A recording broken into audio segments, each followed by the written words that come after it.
বাংলাদেশে বিএনপির ভবিষ্যৎ নেতৃত্ব নিয়ে আপনার বাবা সাবেক প্রেসিডেন্ট জিয়াউর রহমান বিএনপি প্রতিষ্ঠা করেছিলেন। আপনার মা সাবেক প্রধানমন্ত্রী খালেদা জিয়া, তিনি 4 দশক বিএনপির নেতৃত্ব দিয়েছেন।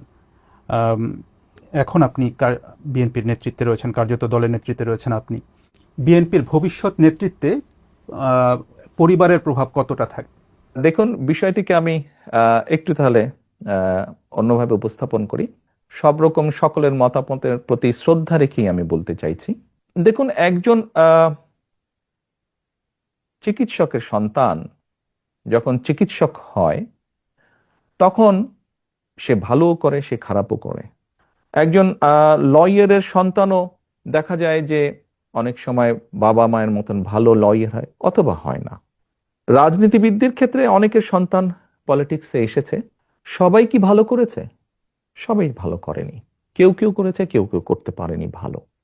আপনি যদি আমাকে ইঙ্গিত করে থাকেন তাহলে এইভাবে আমি বলবো যে দেখুন, আমরা দেখেছি বাংলাদেশের মতন দেশে রাজনীতি যারা করেন বিগত 17 বছরে দেখেছি, তার আগেও আমরা দেখেছি রাজনীতিবিদরা রাজনীতি করতে গিয়ে বিভিন্নভাবে হ্যারাসমেন্টের শিকার হন, মিথ্যে মামলার শিকার হন।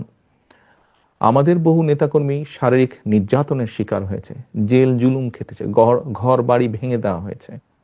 যেই কয়টা উদাহরণ দিলাম আমি মাত্র, আপনি কি বলতে পারবেন এর কোনোটার মধ্যে দিয়ে আমি যাইনি? এর প্রতিটার ভেতর দিয়ে আমি গিয়েছি, প্রত্যেকটা স্তর পার করে এসেছি।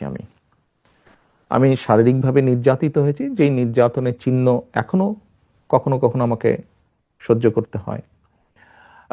জেল জুলুম খেটেছি, আমি বিভিন্নভাবে মিথ্যা অপপ্রচারের শিকার হয়েছি। আমি সবকিছুর ভিতর দিয়ে আমি পেরিয়ে এসেছি।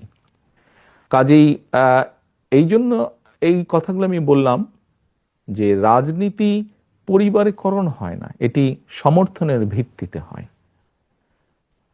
কাজেই যে অর্গানাইজ করে জনগণকে ঐক্যবদ্ধ করে, দলকে ঐক্যবদ্ধ করে সামনে এগিয়ে যেতে পারবে, সে এগিয়ে যেতে পারবে। কেউ যদি এগিয়ে যেতে না পারে তাহলে সে এগিয়ে যেতে পারবে না। সময় পরিস্থিতি সবকিছু প্রমাণ করে দিবে, বলবে।